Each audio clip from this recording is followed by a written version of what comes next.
Afinal, quem somos? Nono, Catolicismo. Segunda parte. Da dissoluta Roma, a Igreja Romana também herdou o desejo da unidade, aspirando a organizar a Igreja Universal e cedeu à tentação de reivindicar o reino deste mundo, ideia repelida por Cristo, segundo os Evangelhos. Nota 39. Virgílio proclamava o destino de Roma, exercer uma soberania a que os deuses não impusessem nenhum limite no espaço e no tempo. Eneida, 1º, 278, 4º, 227 e 231, 6º, 851, 853.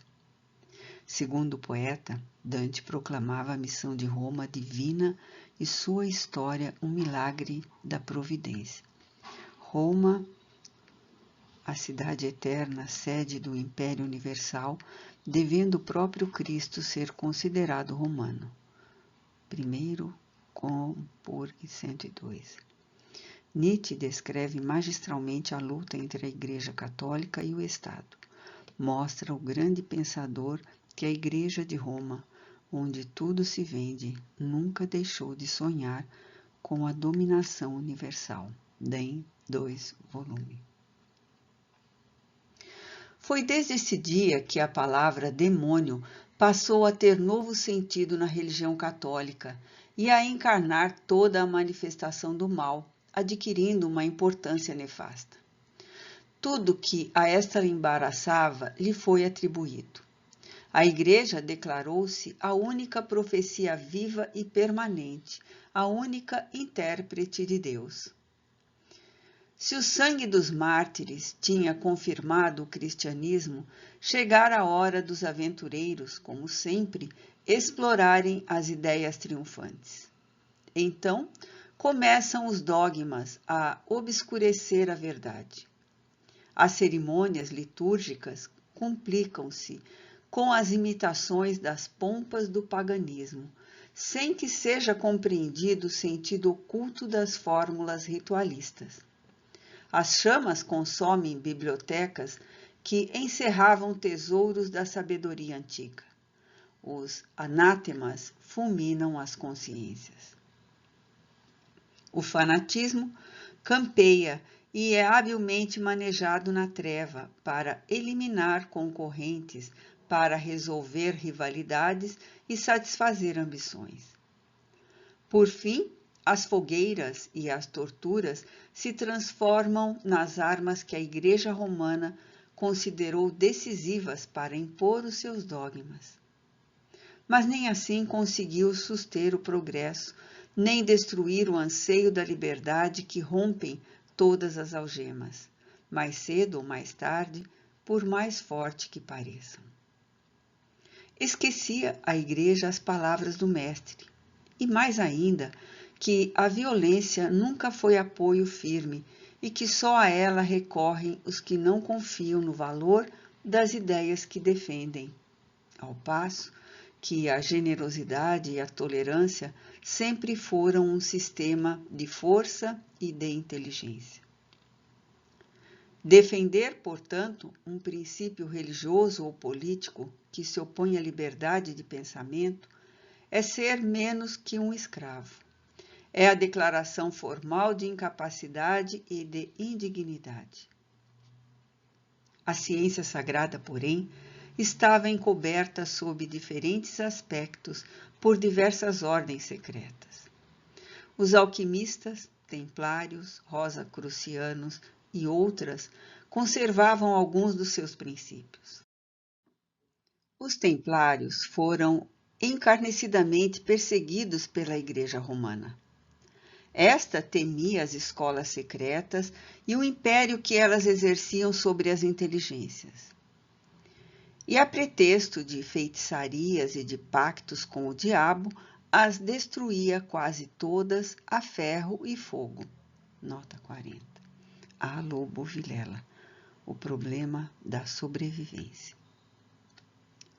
Viram-se, então, os sacerdotes romanos perderem de vista a luz que Jesus tinha trazido ao mundo e recaírem na obscuridade. A sombra que quiseram para os outros fez-se neles mesmos. O templo deixou de ser, como nos tempos antigos, o asilo da verdade. E esta abandonou os altares para buscar um refúgio oculto. Desceu às classes pobres, foi inspirar humildes missionários, os apóstolos obscuros que, sob o nome do Evangelho, procuravam restabelecer em diferentes pontos do mundo a simples e pura religião de Jesus, a religião da igualdade e da fraternidade. Porém, estas doutrinas foram asfixiadas pela fumaça das fogueiras ou afogadas em lagos de sangue. Nota 41. Leon Denis, Cristianismo e Espiritismo. Assim, é fora de dúvida que o catolicismo, nas épocas da perseguição, escavou bastante cárceres, ateou muitas fogueiras, inventou torturas inauditas. Os métodos de inquisição, de crimes, de perseguições e de assaltos aos bens alheios não são do século XV, denominado das trevas, como nos querem fazer crer os seus teólogos. Vem de muito mais longe, vem quase de início. Vejamos-lhe rapidamente a própria história. No século IV, em 325, realizou-se o Concílio de Nicéia, o primeiro concílio ecumênico ou universal, que atendeu a 4 objetivos. 1. Averiguar se Jesus tinha sido realmente divino. 2. Discutir a existência da Santíssima Trindade. 3. Fixar um código de crenças, leis e regulamentos que regessem todos os cristãos. 4. Condenação da Igreja do Oriente. Desse concílio resultou o seguinte: aprovação de todos os itens, impedimento da Igreja do Oriente, condenação de Orígenes e dos gnósticos. Tão violenta, porém, foi a agitação desses disparates que os poucos bispos honrados ali presentes votaram contra essas descaradas imposturas. Reunidos novamente, no ano 341, no Concílio de Antioquia, por decisão de seus bispos, mais de 100, fora ratificado que Jesus Cristo não era Deus, que veio ao mundo em figura de homem e que, por conseguinte, não havia trindade alguma. À frente dos que não aceitavam a trindade, se encontrava o bispo Ário, a sustentar a verdadeira doutrina de que Deus é uno e indivisível, que Jesus não só não podia ser Deus, senão que ele mesmo jamais pretendeu passar por tal, que ao denominar-se Filho de Deus, não fez mais do que dar a si mesmo o nome que aplicava aos demais homens, assegurando que todos eram filhos de Deus. A prova estava no Pai Nosso, composto por ele. No Concílio de Laodiceia, celebrado no ano 364, dos 72 evangelhos existentes e reduzidos a 4, em anteriores pequenas assembleias de bispos, teve lugar o primeiro reconhecimento autêntico dos evangelhos usados hoje pelos católicos. No ano 415, conforme alguns autores, ou 425, segundo outros, por instigação de São Cirilo, é assassinada a célebre filósofa Hipátia, discípula de Plutarco e inspiradora de Sinésio, e seu corpo, depois de arrastado pelas ruas de Alexandria, amarrado à cauda de fogoso cavalo, é lançado aos pedaços ao fogo por ser julgada herética, ou melhor, porque não vendeu, não mercadejou sua doutrina e seu ideal. No fim desse século, é Aniano Marcelino quem nos conta a idêntica execução histórica de dois pagãos, Patrício e Hilário, acusados de magia por terem recorrido à adivinhação pelas mesas girantes e pelas pancadinhas, práticas análogas às que ainda hoje são empregadas pelos espíritos. Entre os anos que findavam o século IV e os que iniciavam o século V, em 529, são encerradas todas as escolas gregas, os seus filósofos condenados e perseguidos todos aqueles que professassem tais crenças. Os vários concílios ecumênicos realizados durante esses períodos, o segundo Concílio de Constantinopla, em 543, anatemizaram a doutrina das vidas sucessivas e da pré-existência da alma, para só admitir a vida única, deixando sem definição plausível o importante problema de grande relevância moral, do porquê da desigualdade dos destinos humanos. Chega-se, porém, aos VI, VII e VIII séculos, e a história nos divulga que Pepino, o Breve, à frente dos francos, atravessa os Alpes, ataca os lombardos, submete Astolfo e, reunindo os principados e reinos italianos, faz com eles um império, que entrega ao Papa, elevando-o à condição de chefe de Estado. Cristo dizia que seu reino não era deste mundo.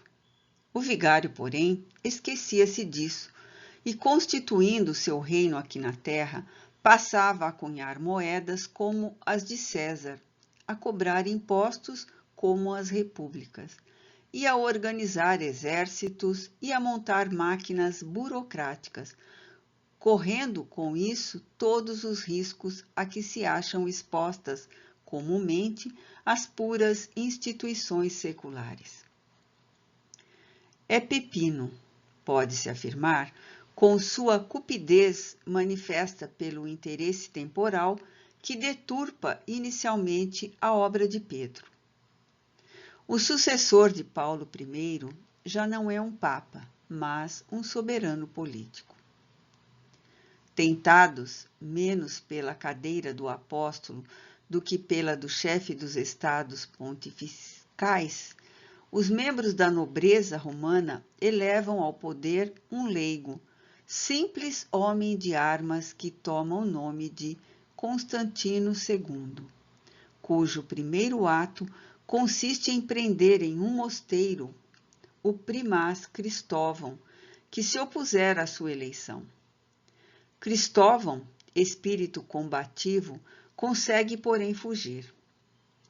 Associa-se aos lombardos e retorna com eles sobre Roma.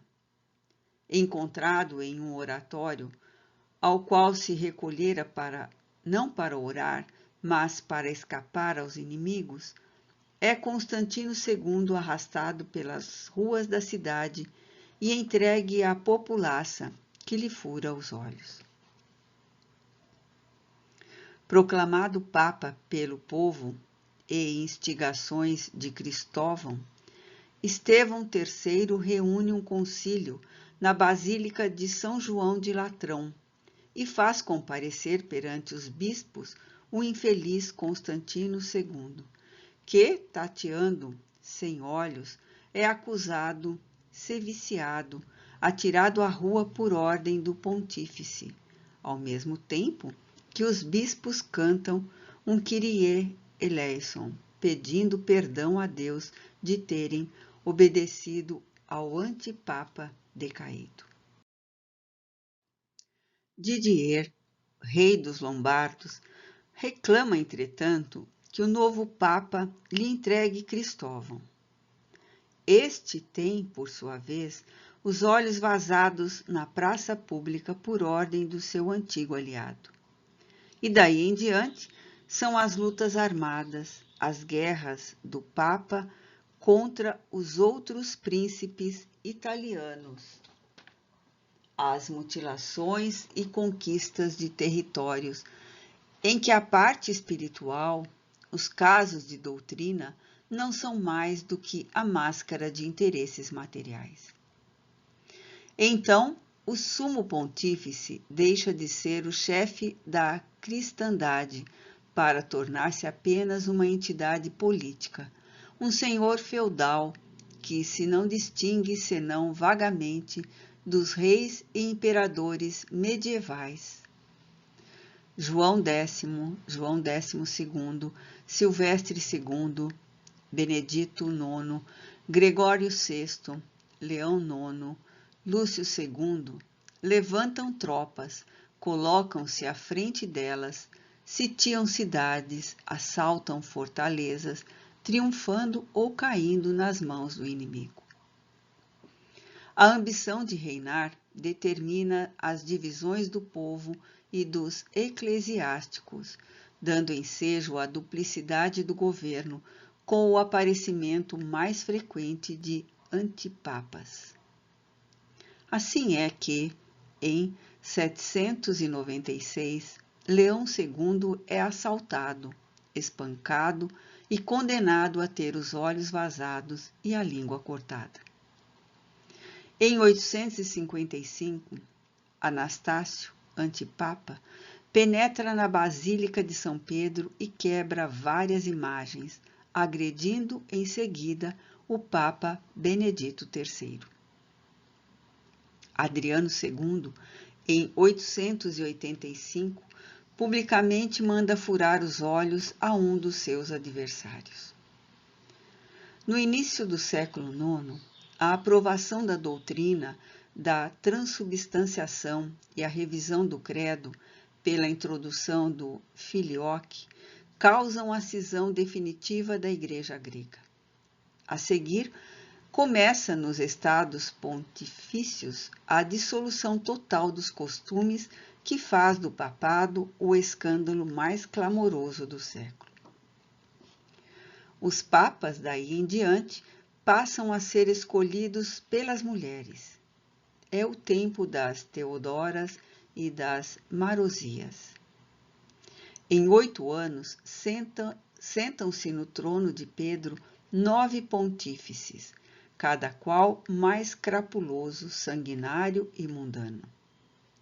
A partir da morte de Formoso, escreve o cardeal Rengerotter, citado por Fernando Hayward, num livro escrito em Roma sob as vistas da Igreja, a que faz o imprimatur do arcebispo de Paris, datado de 8 de outubro de 1929.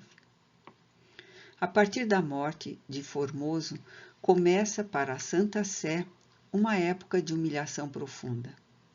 E o abade Morret, na sua História dos Papas, diz: 9 papas se sucedem em 8 anos, mais ou menos sob a influência nefasta de Adeltrude, e seus sucessores não se subtrairão a essa tirania, senão para tombar sob uma dominação mais abominável ainda, a da casa de Teofilacto e da infame Marosia.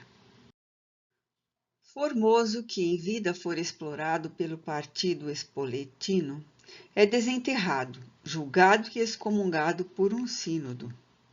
Em seguida, os seus restos putrefatos são entregues à população, que os atira ao Tibre, mas o rio os rejeita 4 dias depois.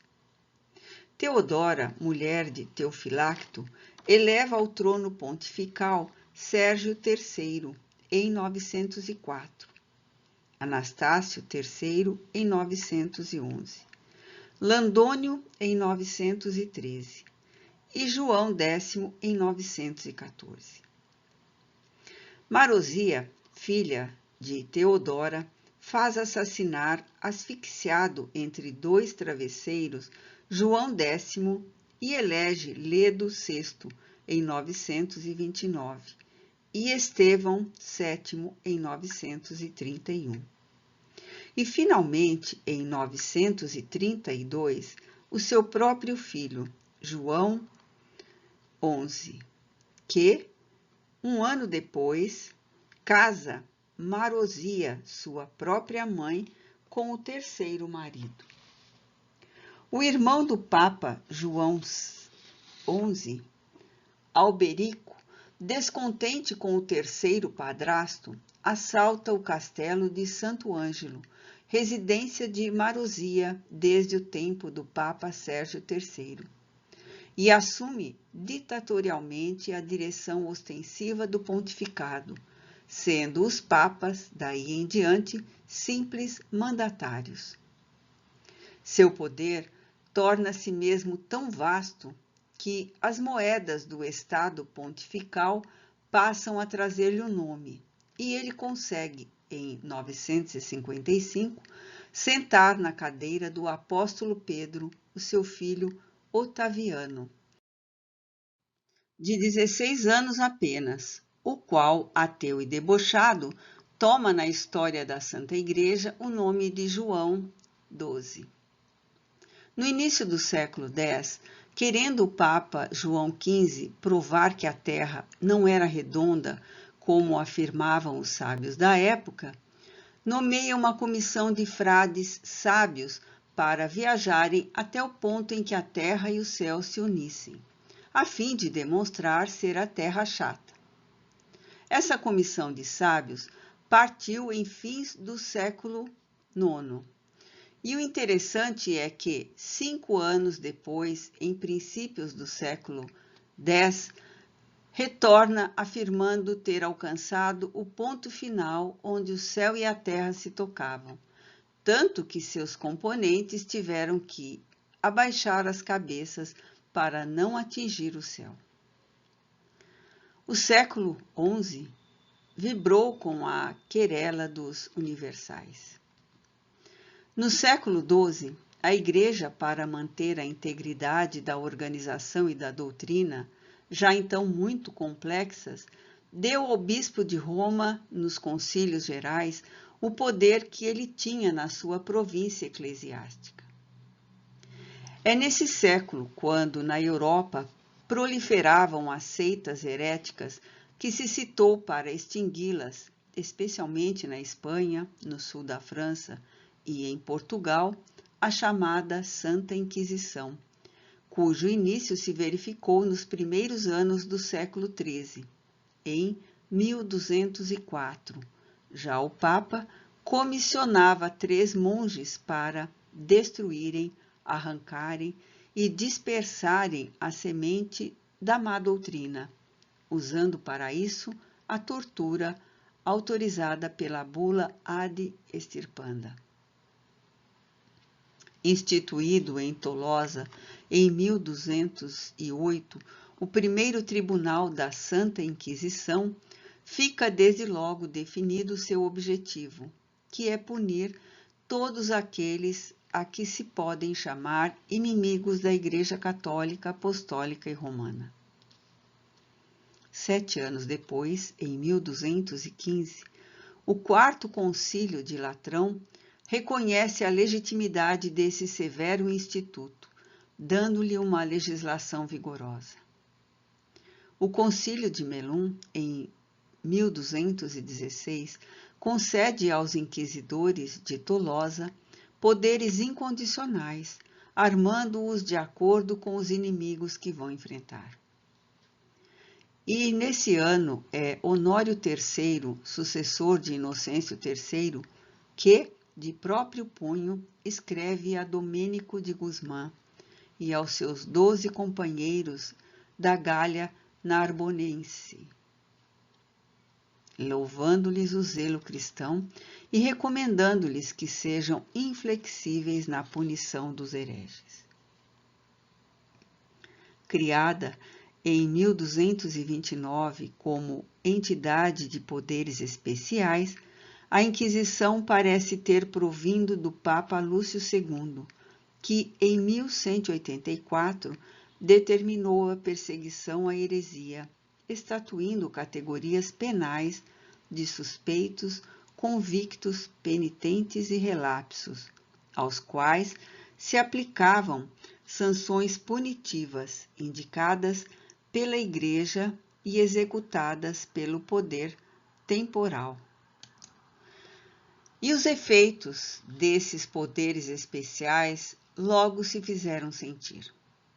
Assim é que um maniqueu convertido, Roberto por alcunha o Búlgaro, denominação que, em algumas localidades, se dava aos albigêneses e outros hereges, o qual professara na ordem dos pregadores, era pelos anos de 1239 e seguintes um dos mais ardentes perseguidores dos seus antigos correligionários. Convulsionado pela cegueira religiosa, vírus que infestava aquela época, os resultados das diligências desse vicariato anormal superavam todas as provas de dedicação que se poderiam imaginar, pois a demonstração pública de seu ardoroso proselitismo se efetivou perante a multidão reunida em Champagne, quando foram queimadas de uma só vez perto de 200 pessoas tidas por heréticas. Em Frei Roberto, o zelo pela fé era ilimitado pelos poderes especiais e insaciável a sede de sangue. Protegido de Luís IX, o seu nome tinha se tornado o terror das províncias de Flandres, onde, a cada passo, ardiam as fogueiras acendidas por ele. Para que esse terror não diminuísse, onde não podia achar culpados, queimava inocentes. A força, porém, do seu ardor veio perdê-lo. Os gemidos de tantas vítimas geraram suspeitas. Inquiriu-se do inquisidor e achou-se que era um malvado. Os seus crimes foram tais que o beneditino Mateus Paris, historiador coevo, diz que o melhor é guardar silêncio acerca deles. Alijaram-no do cargo de inquisidor e condenaram-no à prisão perpétua.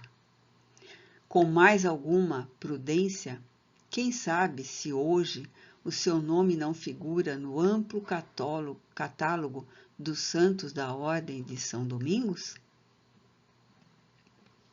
Em 1245, depois do Concílio Geral de Leão, antes da queda dos dois príncipes Frederico II da Alemanha e Sancho II de Portugal, sendo mais tarde depostos, celebrou-se um concílio provincial de Béziers, no qual se redigiu por ordem de Inocêncio IV o regulamento definitivo sobre o modo de proceder contra os hereges, distribuído em 37 artigos, que serviu de base aos posteriores regulamentos da Inquisição. Em princípios de 1256 foi que, pelas rogativas de Luís IX, o Papa, então Alexandre IV, generalizou a Inquisição em França. Começava a aliança da Igreja com o Estado na obra da Inquisição, cujas fogueiras ardem durante séculos e continuariam ardendo, alimentadas com homens inocentes, se a tinta dos filósofos não tivesse corrido a sufocá-las, como dizia o professor Bolívar.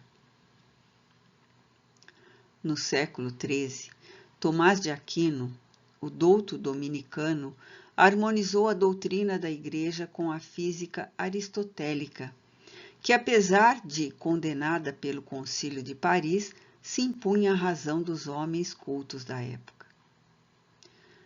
No século XIV, logo nos primeiros meses, o Papa manda adotar nos liceus as obras excomungadas de Aristóteles. Quando, em 1415, o Concílio de Constança depôs o Papa de Pisa, João XXIII, e para sustentar Gregório XII, convidou Benedito XIII a abdicar, para que o mundo católico não apresentasse o desagradável espetáculo de ter ao mesmo tempo 3 representantes de Pedro na terra. Foi este ainda o argumento do pontífice de Avignon, foragido no minúsculo refúgio de Peníscola, no litoral espanhol. Solitário, embora neste rochedo, diz ele, toda a igreja está comigo, como a humanidade estava na Arca de Noé. E voltando-se para os 4 pontos cardeais, excomunga o universo, especialmente os príncipes da terra e os altos dignatários romanos, que lhe não reconheceram autoridade nem após a abdicação de Gregório XII. Em 1º de novembro de 1478, a Inquisição existente desde 1242 para combater apenas os heréticos e albigenses é reavivada por uma bula do Sisto IX, quando se institui na Espanha o Tribunal Inquisitorial. Seus efeitos foram terríveis, pois que, em fins de 1481, só em Sevilha, perto de 300 pessoas tinham padecido o suplício do fogo e 80 haviam sido condenadas a cárcere perpétuo. No resto da província e no bispado de Cádiz, 2.000 foram, nesse ano, entregues às chamas e 17.000 condenadas a diversas penas canônicas. Entre os supliciados, contavam-se pessoas opulentas, cujos bens reverteram em benefício do fisco. Para facilitar as execuções, constituiu-se em Sevilha um cadafalso de cantaria, onde os cristãos novos eram metidos, lançando-se-lhes depois o fogo. Este horrível monumento, que existiu até os começos do século XVIII, era conhecido pela expressiva denominação de queimadeiro. Reforça sensivelmente a bula do Sisto IV, a bula de 17 de outubro de 1483, que nomeia a figura negra de Frei Tomás de Torquemada, o incendiário, inquisidor-geral. Foi ele o fundador, mor da Santa Inquisição, o organizador dos tribunais infames, o redator do Código dos Inquisidores e ocupou o cargo de inquisidor-geral. A Inquisição, a Santa Inquisição, como a denominavam os padres, já não é mais primitiva. Com Fernando e Isabel, torna-se um novo el Santo Tribunal. Na Espanha, específica Edmundo Casal, a Inquisição se caracterizava sobretudo por fanatismo individual, por uma espécie de misticismo sensual e pela ambição que se manifestavam por uma implacável ferocidade e uma sorte de sadismo religioso. Daí as desenfreadas paixões pessoais, as torturas solitárias nos cárceres e o prestígio sangrento das fortes individualidades que eram os inquisidores gerais, e abaixo destes os inquisidores provinciais. Em Sevilha, onde mais prosperou, centro que foi da Inquisição espanhola, chegaram-se a revezar turmas de operários para manter aceso o queimadeiro, ao qual se ateava fogo continuamente para queimar centenas de pessoas de uma só vez nos intermináveis autos de fé que celebrizaram Torquemada, o mais sinistro dos inquisidores. A obra do fanatismo inquisitorial era terrível aí, porque além de perverter a consciência e sufocar o remorso, matava os últimos escrúpulos que permaneciam encobertos pelo beatismo. No século XV, a oposição, sempre viva no seio da Igreja contra o primado do bispo de Roma, culminou com o estabelecimento de outro Papa em Avignon. E, para maior glória da Igreja, foi ferozmente reorganizada a primitiva Inquisição para combater mais extensamente os hereges. Seus arquivos, só em Portugal, contam mais de 40.000 processos, testemunho de cenas medonhas, de atrocidades sem exemplo, de longas agonias.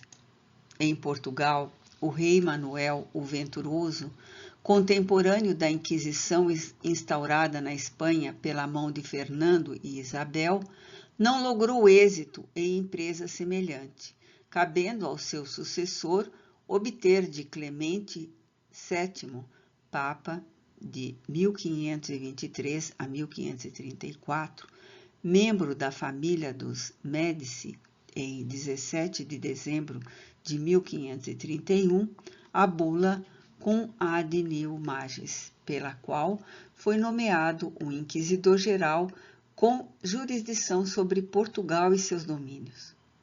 Esta bula foi completada alguns anos depois pela Mediatio Cordis Nostris, de Paulo III, Papa de 1534 a 1549. Para efeito de análise, aprofundemo-nos mais um pouco em sua história. A 15 de abril de 1506, domingo, após as preces públicas contra a peste que inçava Lisboa e terminada a procissão de penitência, inicia-se, fomentado pelo clero, o maior massacre que houve em Portugal, a matança dos cristãos novos, os quais nada mais eram que judeus convertidos obrigatoriamente. Não escapou sequer da sanha inquisitorial os que foram se abrigar nas igrejas abraçados às imagens dos santos. As feras, atiçadas pelos representantes do clero, estimuladas pela onda de ferocidade do tribunal de Torquemada, iam ali arrancá-los e matá-los, sem distinção de sexo e idade.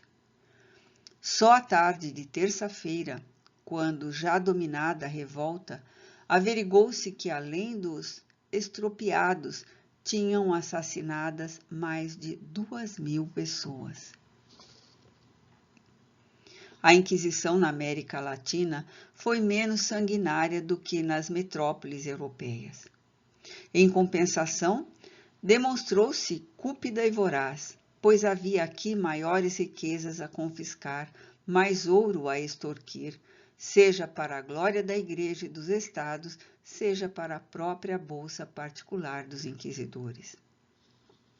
Frei Zumárraga, nomeado Inquisidor-Geral do México em 1535, não deu cumprimento aos deveres do seu cargo, e só em fevereiro de 1569 e agosto de 1570, por cédulas de Felipe II, instaurou-se realmente a Inquisição na América Espanhola. Suas principais vítimas foram os estrangeiros, judeus ou não, que logravam quebrar o monopólio espanhol, e os crioulos e mestiços, que, afirma um eminente historiador, manifestavam mais ou menos liberdade em suas opiniões ou em seus costumes. Nos primeiros 30 anos do século XVI, instala-se a Inquisição no México e no Peru. Em Nova Granada, é posta em vigor no século XVII. Na América Portuguesa, dizia o grande jesuíta Antônio Vieira, em 1585, que ofício de inquisição não houve até agora, tendo os bispos usado seus direitos ad referendum da Inquisição de Lisboa apenas para queimar um herege francês. Coube ao cardeal da Espanha, Alberto, nomeado vice-rei por seu tio Felipe II durante o domínio espanhol sobre Portugal e colônias portuguesas, reavivar a Inquisição do Brasil, contra a qual Antônio Vieira pregou com risco de vida em nome da liberdade. Apesar das perseguições ferozes, das mais ignóbeis denúncias, como as que condenavam pelo crime de judaísmo uma pessoa que, 40 anos antes, houvesse posto roupa nova num sábado. Não tardou a reação dos povos americanos. Com admirável audácia, diziam os mamelucos, mestiço de índio e branco, de São Paulo, citados numa carta do jesuíta José de Anchieta em 1544. Acabaremos com a Inquisição a flechas.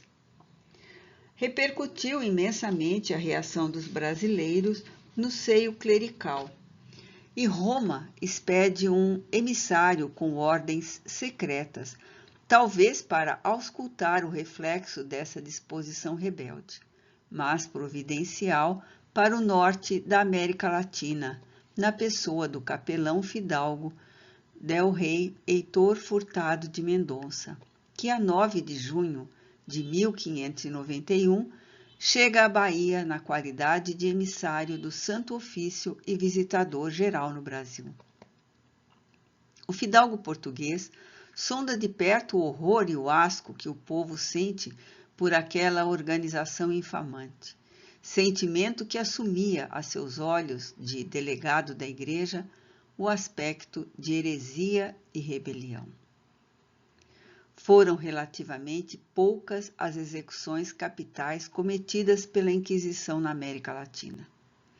Seus processos mais escandalosos registram-se no México contra o conquistador de Nova León, Dom Luís de Carvajal, por ter levado consigo vários cristãos novos, judeus conversos, e no Peru, onde a Inquisição de Lima realizou um auto de fé em 1639, conhecido como Auto de Fé dos Portugueses, porque dos 80 réus sacrificados, 44 eram comerciantes lusitanos. Esses portugueses do Peru constituem magnífico exemplo do motivo real das perseguições inquisitoriais, pois, maior do que a acusação de heresia, pesava contra eles a de pretenderem livrar Portugal e suas colônias da dominação espanhola. Casos semelhantes registraram-se com judeus acusados de favorecerem seus irmãos holandeses, com os quais tinham notórias ligações, uma vez que eram famílias provenientes de antigos ramos exilados de judeus espanhóis. Hereges ou não, as vítimas eram principalmente os inimigos da Santa Inquisição, que ousavam erguer as vozes contra a Igreja e o seu poder nefasto. Até hoje, surpreende e revolta a futilidade das alegações por conta das quais muitos homens foram queimados vivos. A par da atividade exercida diretamente contra as criaturas, a Inquisição também possuía outra função importante na vigilância que aplicava ao pensamento. Ao saírem os navios de Sevilha e ao chegarem à América, os fiscais inquisitoriais os submetiam a uma busca rigorosa, a fim de ver se levavam livros disseminadores de ideias perniciosas. As bibliotecas particulares, ainda bem raras, eram alvo de exames periódicos para não se afastarem das normas recomendadas pela Inquisição. Em pleno século XVIII, uma só das listas de livros proibidos, com sanção do clero, abrangia 5.420 autores, além das listas de obras anônimas. total espantoso se considerarmos a proporção do movimento editorial da época. Entre as obras que levaram o castigo dos seus possuidores nas buscas da Inquisição no Brasil, figuram as Metamorfoses de Ovídios, velho romances como Eufrosina, Diana, o Amadis de Gaula e outros. Famílias inteiras, sem exceção das crianças, eram presas sob as mais ridículas acusações. Em 1713, registraram-se numerosas acusações da Inquisição no Brasil, abrangendo 66 sentenciados, dos quais 39 eram mulheres, especialmente no Rio de Janeiro e nos arredores da região de mineração do ouro. Essas acusações foram ordenadas por Frei Francisco de São Jerônimo, que, no dizer dos mais autorizados historiadores, teria cedido à nostalgia dos torresmos, SIC, a que se avezara como qualificador do Santo Ofício em Évora, Portugal. Suprimida na Espanha por ordem de Napoleão, através de José Bonaparte, em 1808, continuou a vigorar nas colônias espanholas que estavam fora do alcance do invasor, o qual conservava nessa época os impulsos de origem, nascidos da Revolução Francesa. Só em 1812 suprimiu-se a Inquisição nas colônias espanholas por uma resolução das Cortes de Cádiz, restabelecida depois pelo absolutista Fernando VII. Seu renascimento foi tão efêmero nas colônias quanto na Espanha, e ao triunfar a independência americana, já haviam desaparecido aqui o Santo Ofício. Quanto ao domínio português, a Inquisição só foi abolida em 31 de março de 1821, por decreto das Cortes de Lisboa, um ano antes da independência do Brasil, sendo último inquisidor-geral um brasileiro, o bispo Azeredo Coutinho, que já não se afeiçoava à ideia da perseguição político-religiosa, tendo ele próprio influído na formação da mentalidade que resultaria na Revolução Nativista de 1817 no estado de Pernambuco. Estímulo à delação, à espionagem, à corrupção moral e política, empobrecimento de famílias inteiras, criação de um ambiente de temor e permanente suspeição, atraso da cultura intimidada pela esperança esmagadora do Tribunal do Santo Ofício, responsável em grande parte pela acentuação do domínio temporal e espiritual das metrópoles, eis o balanço da obra da Santa Inquisição em vários séculos da história. Ela sufocou durante muito tempo a cultura e os seus expoentes, como o dramaturgo brasileiro Manuel de Moraes, queimado juntamente com a mulher e a mãe pelo Tribunal Lisboeta, e o jovem brasileiro estudante de medicina da Universidade de Coimbra, Francisco de Melo Franco, acusado de professar ideias contrárias às da Igreja e do Estado. Nota 42. Estes dados foram colhidos nas seguintes obras: O Guilherme, A Luta pela Liberdade nas Américas, A. Herculano, História da Inquisição em Portugal, Chantrel, Histoire des Papes, Alzog, História Universal da Igreja, Fleury, História Eclesiástica, Humberto de Campos, Crítica, Revelações dos Papas, obra mediúnica. Apesar do rápido resumo que fizemos da evolução do pensamento da Igreja, fácil é concluir-se que, Nas épocas em que o catolicismo dominou soberanamente, abafou a liberdade e impediu o progresso moral, social e econômico da humanidade. Como acabamos de ver, a história se repetiu.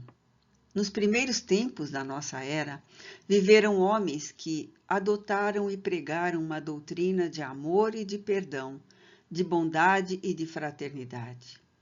Homens sinceros e corajosos foram torturados e humilhados, queimados e lançados às feras, porque não podiam pensar como os que tinham o poder da força. Alguns séculos depois, os mesmos fatores aliavam-se à hipocrisia e à ignorância, e as fogueiras se reacendem.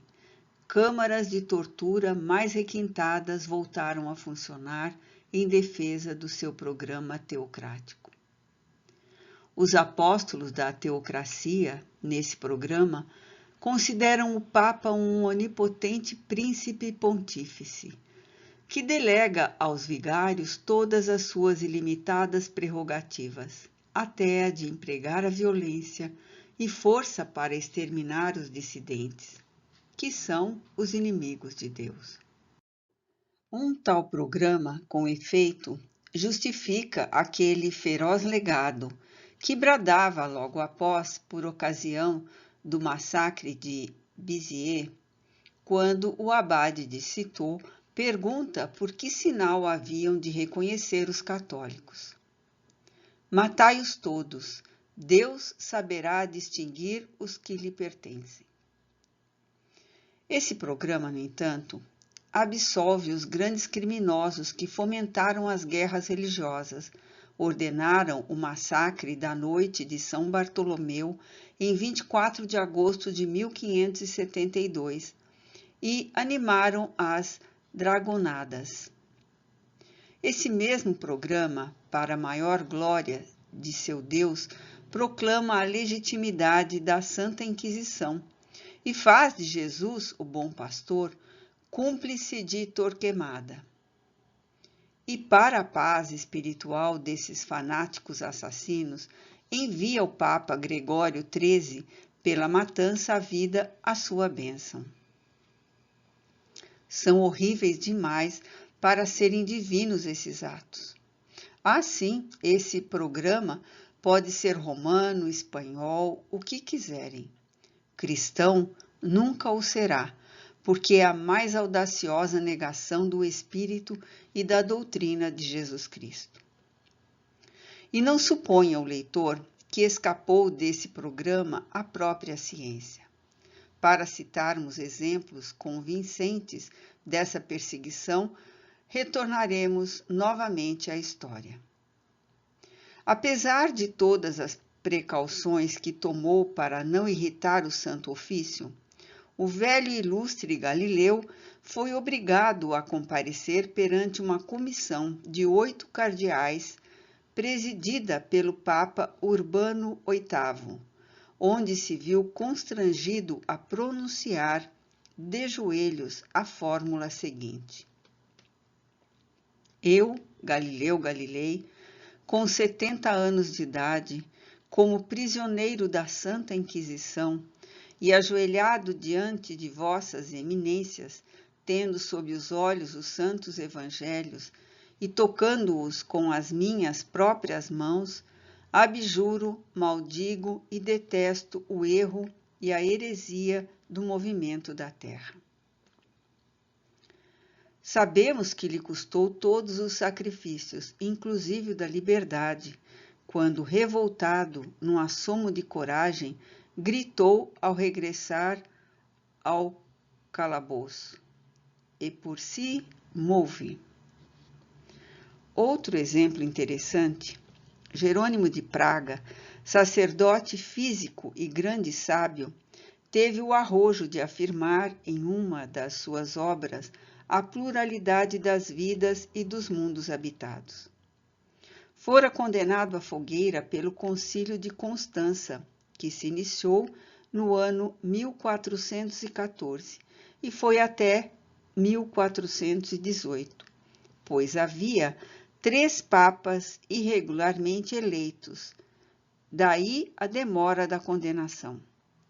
Gregório XII, Benedito VIII e João XXIII, que se tratavam reciprocamente de heréticos e que se excomungavam entre si. Entretanto, anos depois, o cardeal Nicolau de Cusa sustenta, em pleno Vaticano, a pluralidade das vidas e dos mundos habitados, com o assentimento do Papa Eugênio IV. A Idade Média também é povoada de espectros que as fogueiras não intimidam. Rogério Bacon, acusado de magia e de ter pacto com o demônio, por afirmar que ouvia as vozes dos espíritos, passa 40 anos na prisão. Joana d'Arc foi condenada à fogueira por ouvir vozes misteriosas que a incitavam a libertar a França. Vamos transcrever do processo acusatório os últimos momentos de sua vida. Desponta o dia 30 de maio de 1431. Diz a história o dia mais augusto e sombrio que já houve na terra depois do drama do Gólgota. Ei-la só, como Cristo no Calvário, mergulhada na angústia e no vácuo. Põe-lhe a cabeça a mira dos condenados pela Inquisição. A multidão insulta-a como apóstata, da mesma maneira que insultara Jesus como blasfemo. As chamas lhe envolvem e lambem o corpo virginal. Meu Deus, Jesus, Maria, minhas vozes, sim, minhas vozes eram de Deus. Foram suas últimas palavras. Ao volvermos ao passado, vemos ressurgir no período da Renascença, com a alvorada da liberdade, a filosofia espiritualista, que estabelece a longa cadeia que vai do Oriente místico até o Egito, a Grécia e Roma.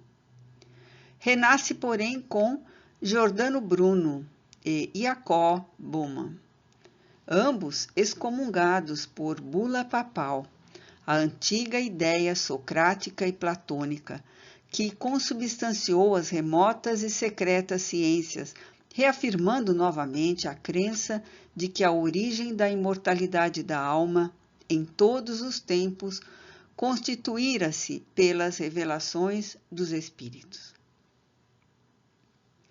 As obras de Van Helmont, Cardan, Dupotet, Paracelso e outros vieram posteriormente esclarecer à luz da razão as manifestações dos desencarnados. Não escapa, todavia, da sanha inquisitorial uma das figuras mais brilhantes do Renascimento, o próprio Giordano Bruno. Pelo fato de acreditar na comunicação dos espíritos, sofre idêntico castigo de Joana d'Arc. É queimado vivo. Nota 43. Giordano Bruno, Candelário. O heróico sacerdote João Hus é condenado à fogueira por afirmar, no púlpito de sua paróquia, a pluralidade das vidas e as visões que tinha de vários espíritos que se comunicavam diretamente com ele. Refere a história sobre esse suplício o seguinte episódio. Estando sobre a fogueira cujas labaredas começavam a lamber-lhe os pés, viu aproximar-se uma velhinha, devota daqueles tempos, vergada ao peso de um feixe de galhos secos. Queria ela, a pobre alma, ganhar um mérito, contribuindo para o suplício do herético. O mártir, enviando-lhe um olhar de compaixão, exclamou: ó santa simplicidade! E a história, ao tempo de César, vai mais longe, apontando o Alexandre VI, Papa, como co-participante do leito de sua filha Lucrécia, enquanto César precipitava a França numa guerra desastrosa, influenciado pelo clero. O Concílio do Vaticano alterava completamente a constituição da Igreja e ratificava, entre outros tantos dogmas, os artigos dos sílabos. Nos séculos XVI, XVII e princípios de XVIII, a conciliação conseguida pelas igrejas não trouxe a paz visada, e um rompimento mais profundo se deu, a Reforma. No entanto, nunca houve tempo em que pululassem tantos feiticeiros de toda espécie e possessões demoníacas e exorcismos.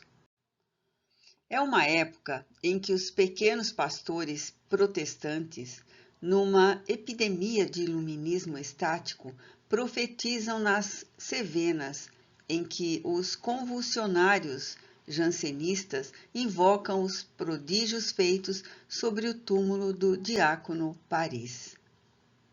Em que, por outro lado, Jacques Aymar, Olive, Martin, Bourrion e outros fazem milagres por meio da célebre varinha mágica, enquanto Guibord celebra a missa negra. Em suma, é o século dos teósofos, dos visionários, dos iluminados, dos místicos, etc., que pretendiam estar em comunhão com os santos, que tinham visões, que gozavam do voo do espírito e do êxtase, que operavam curas maravilhosas, etc. No século XIX, a história continuou seu curso.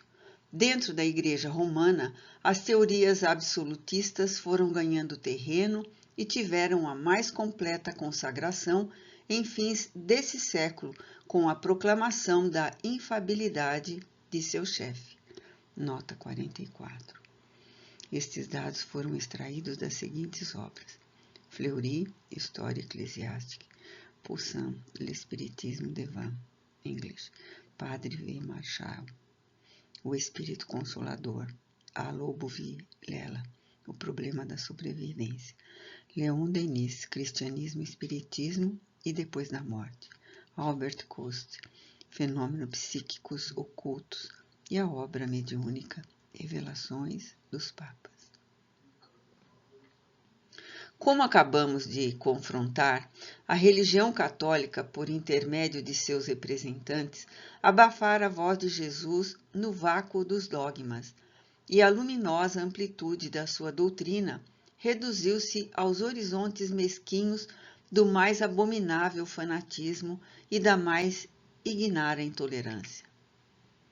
Ai daquele que procurasse emancipar o pensamento humano, tirando-o da caverna escura onde o haviam lançado, porque havia de experimentar a rija têmpera do ódio fradesco que vibrava punhaladas no silêncio. A fé cega, imposta pelos padres, produziu erros e crimes inumeráveis contra os quais se revoltou o espírito humano, liberto de seus prejuízos. Ninguém encara sem horror as carnificinas dos Vaudois, dos Helbejois, dos Camisards, os clamores das vítimas do Saint-Barthélemy, dos Savonarola e dos Jan Hus repercutem dolorosamente nos corações, e os suplícios da Santa Inquisição, seus monstruosos autos de fé, deixaram manchas sanguinolentas na história do catolicismo. Os fanáticos que condenaram Galileu nada sabiam das maravilhas do universo. A fé acanhada e intolerante não podia gerar senão a ignorância e a credulidade. Os religiosos da idade medieval faziam uma ideia mesquinha do nosso mundo de que não conheciam senão uma ínfima parte. Consideravam-no como base do universo. Só viam no céu a morada de Deus e nas estrelas pontos luminosos. Tinham assim estabelecido uma hierarquia grosseira, colocando o inferno no centro da terra e o paraíso acima do sol, de sorte que éramos o eixo de toda a criação, nada mais existindo fora do nosso pequeno mundo. Não foram as inúmeras contradições firmadas em concílios, as secretas e cúpidas ambições que presidiam as reuniões dos bispados, as interferências do clero na vida familiar, as excomunhões gratuitas e as perseguições sem conta do catolicismo antigo que escavaram o enorme abismo que o distancia da razão e da verdade. Isso tudo é ainda bem pouco ao lado da influência perniciosa que derramou sobre as almas. Não só torturou os corpos, mas também obscureceu as consciências pela superstição, turvou inteligências pela ideia terrível e sombria de um Deus antropomórfico e, sobretudo, vingativo. Ensinou a abafar as dúvidas, a aniquilar a razão, a obscurecer a verdade e as mais belas faculdades, a fugir como animais ferozes de todos os que, livre e sinceramente, procuravam o saber, e a estimar somente aqueles que suportavam o mesmo jugo. As cruzadas do Oriente e do Ocidente, os autos de fé, a Santa Inquisição, são males menores do que esse antropomorfismo secular, do que essa tirania do dogma e do que esse espírito de seita, carolice e intolerância, em cujo meio se velou a inteligência e se falseou o discernimento de centenas de milhões de homens durante os ominosos tempos da Idade Média. Depois, ao lado do ensino errôneo, os abusos sem número, as preces e as cerimônias tarifadas. Nota 45. Com o título Está Difícil Sair do Purgatório, o Vespertino, Diretrizes, de 16 de maio de 1946, publica um artigo interessante atinente ao título e diz: abaixo transcreveremos alguns trechos da tabela espiritual da Venerável Ordem Terceira dos Mínimos de São Francisco de Paula. Tendo em vista essa tabela ser muito extensa, vou colocá-la na descrição do vídeo. A tabela dos pecados, a confissão, as relíquias, o purgatório, o resgate das almas, enfim, os dogmas da infabilidade papal e da Imaculada Conceição, o poder temporal, tudo isso mostra a distância que separa as concepções católicas dos ensinos do Evangelho. Ninguém se iluda. O terrível dogma é um dogma liquidado, um dogma vergonhoso que nos faz corar e que, longe de fortalecer a fé, multiplica o número dos incrédulos. Os fundamentos da lição de Cristo foram postos de lado. Seus princípios foram deturpados a ponto de se tornarem irreconhecíveis. Sua filosofia foi infanamente adaptada às conveniências da Igreja e do Estado.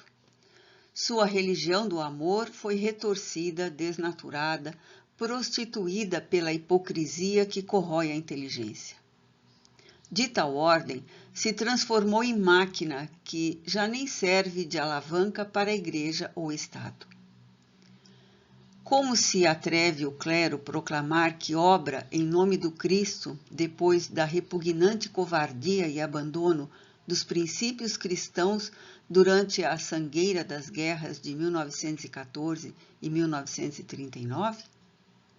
Manifestou-se a Igreja logo de início contrária ao movimento de 1939? Não aprovou camufladamente as primeiras vitórias do eixo para depois baldear suas bênçãos às democracias quando estas começavam a triunfar? Nota 46.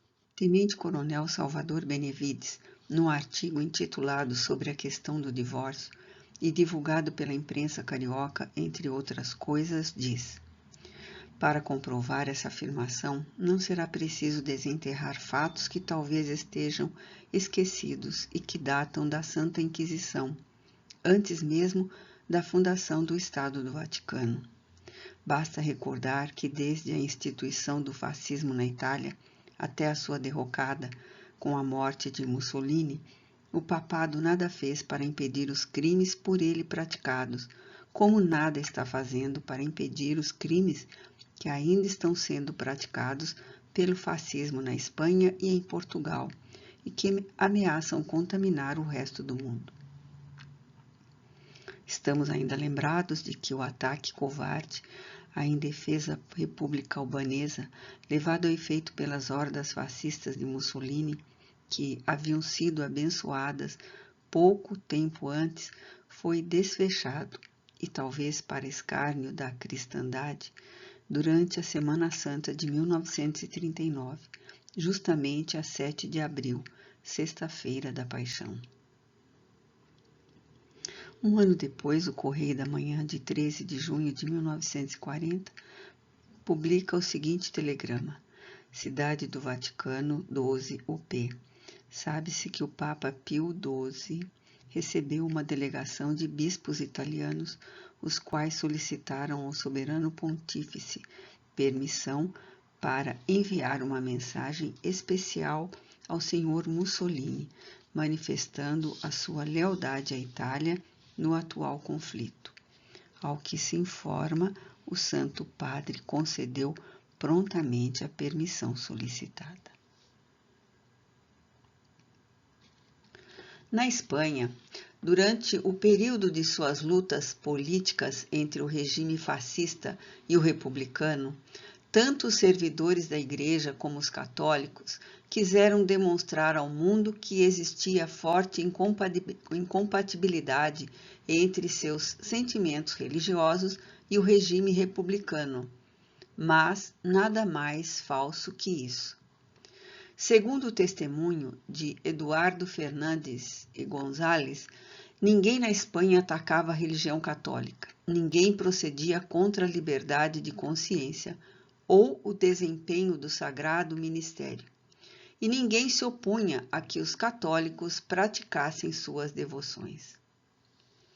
Suprimiu-se, é verdade, a Companhia de Jesus, mas respeitaram-se todos os seus membros e foram respeitadas também todas as demais ordens religiosas, com a condição de que não se ocupassem da educação e da indústria. Não obstante, os religiosos estavam autorizados a manter estabelecimentos de ensino para os noviços de suas ordens, assim como a doutrinar individualmente, tanto em colégios privados como nas residências dos alunos. Ninguém, repetimos, perseguiu a Igreja na Espanha, nem contradisse sua autoridade ou discutiu seus dogmas. Apenas se separou a Igreja do Estado, colocando-a na situação em que se encontra em muitos países do mundo civilizado. O que aconteceu simplesmente é que a maioria dos servidores da Igreja espanhola não se conformou com o novo estado de coisa e, vendo perigar seus privilégios e comodidades, vendo que não podia continuar a manter o povo imerso na superstição e no obscurantismo, vendo que as massas populares defendiam com elevação moral e energia o uso de suas liberdades, procurou por todos os meios desacreditar os espanhóis aos olhos do mundo para voltar a manietá-los. Nota 47. Eduardo Fernandes e González, Tragédia da Espanha. Fernandes e González ainda documenta: numa interminável relação de nomes que haviam combatido com a pena e defesa do livre uso de suas liberdades, os fuzilamentos de dezenas de deputados, governadores, advogados, médicos, professores, escritores, jornalistas, poetas, etc., em meio de uma sanha louca e insaciável, dentre os quais destacamos os seguintes: Manuel C. Aparício, Garcia Lorca, Caverna, Isidoro Scandel, Navarro Ballesteros, Andrés Mauso, Cruz Salido, Zusa Goita, Xavier Bueno e Suno Ventura. O culto jornalista brasileiro, Dr. Paulo Duarte, que esteve durante algum tempo na Espanha de Franco, em artigo intitulado Carta a Tio Sam, e publicado em Free World, de Nova York, documenta uma horripilante cena de intolerância da Igreja Espanhola, classificando-a como a mais fanática e a mais cruel do mundo. Abre aspas. Para uma ideia, basta este episódio absolutamente verídico. Um padre, levando uma grande cruz de bronze, acompanhava para dar-lhes absolvição um grupo de homens que iam ser fuzilados. Um dos infelizes, embora de mãos amarradas, aproveitando o momento que lhe pareceu propício, tentou fugir, correndo em direção ao bosque vizinho. Teve, entretanto, de passar ao alcance do sacerdote, que, antes de qualquer ação dos guardas, abateu o fugitivo com o grande crucifixo. Fecha aspas. Entre aqueles falsos servidores de Deus que assim procediam e o povo que, sem renegar sua fé, queria viver livre de fanatismo e opressões, perguntamos nós: com quem estaria Cristo? Ah, meus amigos, todos nós temos um coração, e foi Deus quem nos-lo deu. Ora, por todas as suas fibras, o nosso coração protesta contra tais asserções blasfematórias. No mundo, nenhum homem, por mais cruel que o suponhamos, ousaria confessar os desígnios, os sentimentos que semelhante doutrina empresta ao Criador. Nenhum há que, não posso dizer, aos que o desfiguram desse modo. Se o vosso Deus é como dizeis, não merece que eu o adore, porquanto, na minha miséria, melhor do que ele me sinto. Nota 48. Padre V. Marchal, o Espírito Consolador. Não é, pois, na Igreja, nem nas instituições do pretenso direito divino, que outra coisa não é mais que o reinado da força, onde se deve procurar a herança de Cristo. Na verdade, elas não passam de instituições pagãs ou bárbaras. O pensamento de Jesus agora só vive na alma do povo. É por seus esforços para elevar-se e por suas aspirações para um estado social mais conforme à justiça e à solidariedade que se revela essa grande corrente humanitária, cuja nascente está no alto do Calvário e cujas ondas nos impelem para um futuro que jamais conhecerá as vergonhas do pauperismo, da ignorância ou da guerra. Como muito bem definiu nosso confrade e prezado mestre professor Leopoldo Machado, a grande corrente humanitária está na civilização que o Espiritismo pretende implantar à face da Terra. E para implantá-la, mais hoje, mais amanhã, dispõe de recursos que nenhuma doutrina já possuiu. Recursos de ordem moral, experimental e divina, porque age sem unilateralidade de aspectos.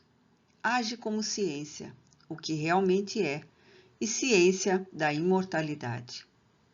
Impõe-se como filosofia, e filosofia do espírito, a única de molde a explicar os altos e baixos da vida, as desigualdades sociais.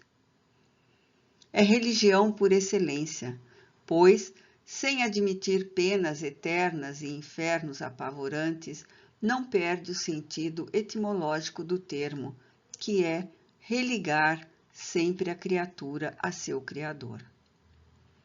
Fatigada, pois, dos embaraços em que a tinham envolvido, a alma humana atirou-se para a luz, despedaçou esses frouxos laços para unir-se aos grandes espíritos, que não pertencem a uma seita nem a uma raça determinada, mas cujo pensamento alumia e inspira a humanidade inteira. Livre de qualquer tutela sacerdotal, a grande corrente humana quer para o futuro pensar, proceder e viver por si própria. Religião nenhuma, daqui por diante, poderá adquirir a extraordinária força de resistência com que sempre se opôs à evolução da humanidade, seja direta ou indiretamente, como aliada e sustentáculo do poder de classes rapinantes e abastardas, opressoras e espoliadoras, que para melhor e impunemente explorarem os povos, os convenciam da origem divina do poder. Na verdade, o progresso humano não mais poderá ser detido por força alguma, pois que hoje já não lhe basta crer, quer saber. Portanto, nenhuma concepção religiosa, filosófica, parapsíquica ou científica tem probabilidades de triunfar se não tiver por base uma demonstração que seja, ao mesmo tempo, lógica, matemática e positiva. E se além disso não a coroar uma sanção que satisfaça todos os nossos instintos de justiça. Nota 49. Leon Denis, O Problema do Ser, do Destino e da Dor. Em suma, ou as velhas religiões e os sistemas filosóficos e científicos em que se apoiam os homens envolvem, à medida que o progresso desvenda novas e promissoras sendas, ou sucumbem mais rapidamente do que é esperado. Não poderão, sem dúvida, por mais longos séculos, continuar por conta própria, ou ajudando governos a esmagar os povos na ignorância e na miséria. As novas ideias resultantes do progresso e da evolução têm encontrado em todos os tempos a oposição obstinada dos rotineiros, homens que teimam por manter o tradicionalismo preso aos seus interesses materiais e comodidades terrenas. Verdadeiros fanáticos que, cegos de entendimento e de espírito, não negariam o seu concurso ativo se pudessem levar à fogueira os divulgadores da doutrina fraternal e também, se possível, os portadores das boas novas que o alto constantemente nos envia. Fomos educados no catolicismo romano, cujas belezas, embora vagamente, ainda podemos recordar. Mas a atitude da Igreja Católica para com os espiritualistas tem sido dogmaticamente hostil. Não chegou à insensatez de negar a comunicação com os espíritos, mas desaprova-a, alegando que só os espíritos malignos descem à terra e que a sua prática é algo mórbida. Outra grande insensatez está em a Igreja Católica repelir este novo salto no conhecimento. Em futuro próximo, terá de mudar de atitude e decidir sobre novas formas a dar à sua estrutura doutrinal. Nossos padres, bispos e arcebispos terão que pregar a reencarnação da alma e a comunicabilidade com os mortos.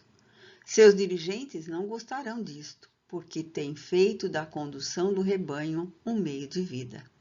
Mas o rebanho despertará. Durante séculos, a Igreja fomentou a cultura artística. Sua parte sensitiva constitui um maravilhoso atrativo. Bach, Beethoven, Mozart, Weber, Gounod, Schubert e muitos outros grandes compositores deram-lhe a divina inspiração de sua música. O mesmo fizeram os grandes pintores, escultores e arquitetos. Há muita arte acumulada nas igrejas e seria vandalismo destruir essa grande criação só porque entramos na posse de um novo conhecimento, o qual, em parte, é confirmatório da ideia de sobrevivência de todas as religiões. Nota 50. Dennis Bradley, Rumo às Estrelas. Só quisemos falar do catolicismo argumentado com a própria história de seus atos passados e presentes, e assim mesmo com muita moderação. Essa religião, não esqueçamos, foi a de nossos pais, embalou inumeráveis gerações, fez obra útil, teve épocas de grandeza, opôs diques à barbárie, cobriu o mundo com instituições de beneficência e abriga ainda em seu seio milhares de necessitados. A moderação, porém, não exclui o exame frio e objetivo. Ora, de uma análise séria resulta isto: a Igreja infalível enganou-se tanto na sua concepção física do universo como na sua ideia moral da vida humana. A Terra não é o corpo central mais importante do universo, nem a vida presente é o único teatro das nossas lutas e do nosso progresso. O trabalho e o sofrimento não são castigos, mas sim sistemas regeneradores pelos quais se fortifica e eleva a humanidade.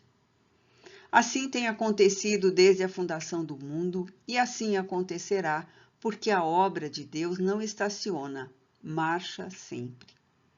Por isso assegurou Jesus: o nosso Pai não cessa de agir.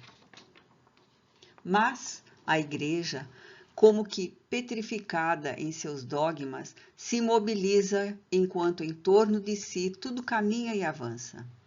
Dia a dia, a ciência avulta e a razão humana se enriquece. Entretanto, o catolicismo, pela sua falsa ideia da vida, foi conduzido ao ódio do progresso e da civilização. E esse sentimento está, sem nenhuma reserva, expresso no último artigo dos Sílabos. Anátema sobre esses que pretendem que o pontífice romano deve reconciliar-se com o progresso, o liberalismo e a civilização moderna. Nota 51. Leon Denis, Depois da Morte. E encerramos este capítulo.